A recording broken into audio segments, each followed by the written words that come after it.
in a moment. My name is Kingsley Iniovosa. Now the news.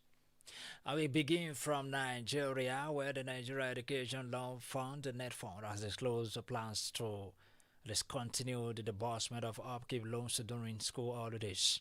In a statement by its Director of Corporate Communications, Oseyemi Oluwatoyi, NetFund noted that upon the conclusion of an institution's academic year, upkeep payments for that section shall automatically cease. Oluwatoyi further stated that students who transition into a new academic year will no longer receive upkeep disbursement for the preceding session. NetFund, however, advised interested loan applicants to apply for the loan at the beginning of every academic session to be eligible for both institutional charges and upkeep for that particular session. As of August 21, 2025, a total of 86 billion naira has been disbursed to 449,039 students beneficiaries nationwide under the scheme. Entered an agreement with the United States to take an national from third countries who may not get asylum in the U.S. Uganda Foreign Affairs Permanent Secretary Vincent Bagir was revealed it is a temporary arrangement with conditions that individuals with criminal records and unaccompanied minors will not be acceptable. Wassad added that Uganda would prefer to receive people from African nationalities under the agreement as both parties work out the detailed modalities on implementation. President Donald Trump aims to deport millions of illegal immigrants to third world countries, including convicted criminals to South Sudan and Eswatini. Kenya's government has warned the former Deputy President Rigathi Gachagua over carrying out unsanctioned rallies upon his return from the United States. The Democratic for Citizens Party (DCP) leader has been in the U.S. since Wednesday, July 9, where he traveled to different states and interacted with Kenyans in the diaspora. Interior Cabinet Secretary Kinchumba Mukwame and Police Inspector General Douglas Kanja have stated that any attempt from Gachagua and his allies to disrupt peace would not be condoned. This comes as a potential showdown between Gachagua's supporters and police officers seems imminent. Gachagua had alleged that the William Ruto-led Kenya Kwazar government has ties with Sudan's Rapid Support Forces, a paramilitary group, and the Al-Shabaab. Kenya's Treasury Cabinet Secretary John Mbadi has revealed that Kenya is negotiating with China to extend repayment terms and convert a portion of its dollar-denominated loans into yuan to relieve strain on states' finances. Mbadi explains that converting a repayment from US dollars to Chinese yuan may cut interest rates by nearly half, and extended a term that would free up much needed financial space. Kenya spends almost $1 billion yearly paying off its debts to China, with loan payments from the Export-Import Bank of China accounting for 25% of foreign debt services for the fiscal year ended in June 2025. Cape Town police have arrested a man found in possession of a firearm used in deadly gang-related shooting in Kraaifontein.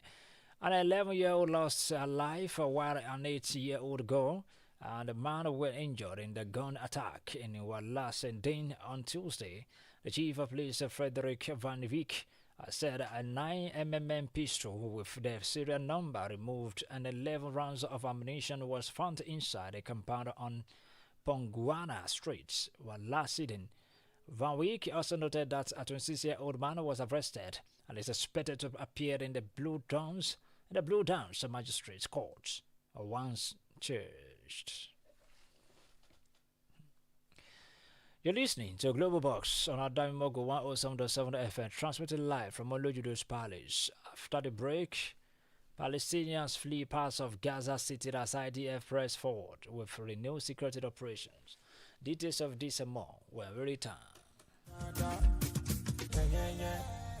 Hello, good people of Ekiti State and its environment. For your private, political, family, or club meetings, and so on, of not more than 50 to 100 participants, we introduce to you Adamimogo Event Hall. Yes! Right at Olojudo's Palace, Adamimogo 107.7 FM's compound, Ido Ekiti. Ample parking space, good security, clean environment. You also have the opportunity to book for a media publicity of your event on our fast-growing social media platforms. All these for a talking. Simply visit us at Olojudo's Palace, Ido Ekiti, or call the following numbers for more inquiries: 0803 526 5812 or 0916 340 0878 or 0806 511 4430. You can also call 0806 380 8891 at Adamimogo Event Hall. We are waiting for your patronage.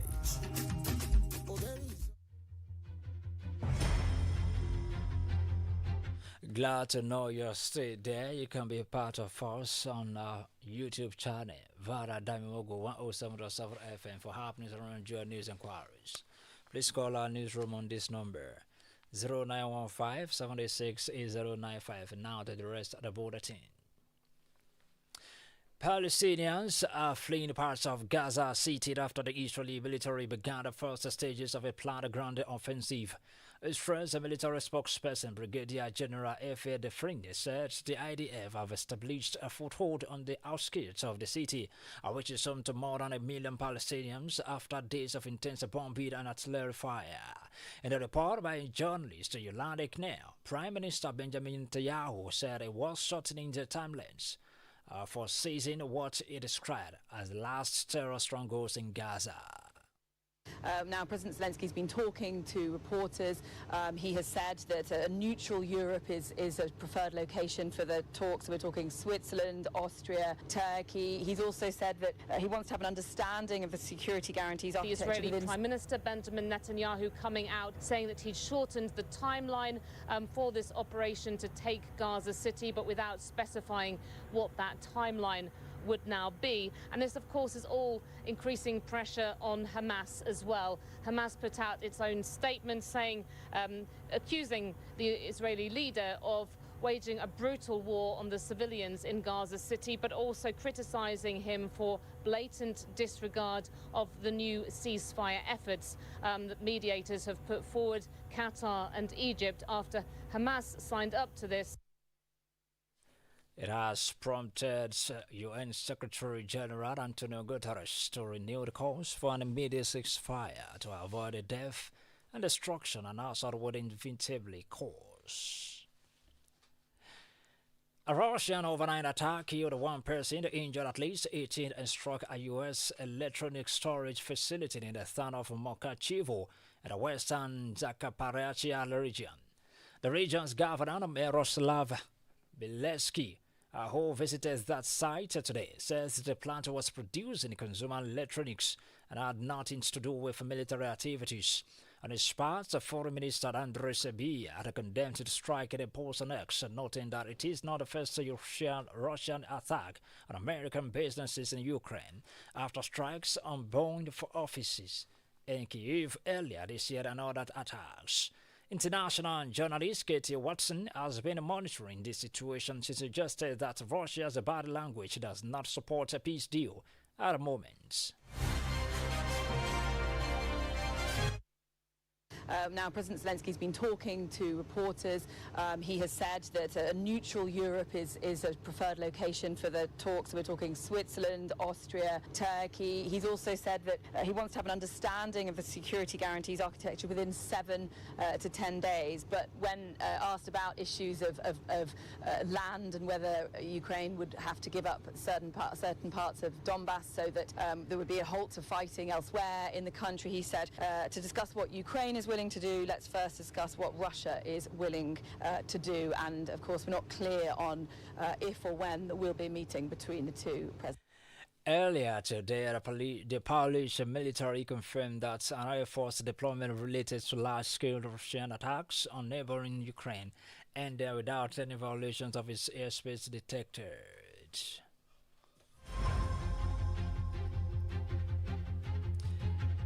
Pope Leo is preparing to travel to Lebanon abroad since being elected head of the Catholic Church in May. The deputy to Lebanon's highest ranking Catholic leader, Archbishop Paul Sayer, said the Vatican was starting the trip, but that the church was still waiting for official dates. The visit will mark a significant moment for the first American pope, who has repeatedly urged peace in the Middle East and interfaith coexistence. There has been speculation over Leo's first international destination as early Papa trips to often defined the tone of a pontificate. Pope Francis' first major journey outside Rome to the Italian island of Lampedusa in 2030 sets the stage for his focus on migration and marginalized communities. Celebrity judge and social media star Frank Caprio has died aged 88 after over 40-year career in Rhode Island. Caprio famously used compassion and humor to make judgments that took into consideration the personal circumstances of the people in the dark. According to his family, his death followed a diagnosis of pancreatic cancer, which was announced on his official Instagram account. Videos of Judge Caprio presiding over cases on his hit TV show and now court in Providence have had billions of views on social media, and him the title the nicest judge in the world. And on sports, Eberechi Eze has already become an icon for Arsenal fans without raising a finger with a motor on a thorny wall near the Emirates Stadium in North London. Although he has not signed for Arsenal yet, anonymous artist Not Bankist claimed the responsibility for the overnight surprise that which defeats Eze in an Arsenal kit. Arsenal left Tottenham red-faced on Wednesday night when they reached an agreement in principle with Crystal Palace to sign Eze. Eze had looked Spurs bound after they spent 10 days negotiating over the deal worth £55 million plus add-ons, only for Arsenal to sneak in at the last minute with a bid worth £60 million. To end the global box at noon, a recap of our top stories.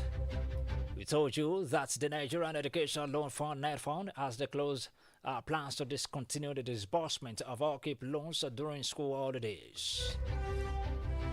Remember, Uganda has entered an agreement with the United States to take in nationals from third countries who may not get asylum in the U.S. Lastly, brought it to you that Palestinians are fleeing parts of Gaza City after the Israeli military began the first stages of a planned ground offensive. And that's a global box from Adamimogo 107.7 FM, Olojulo's Palace.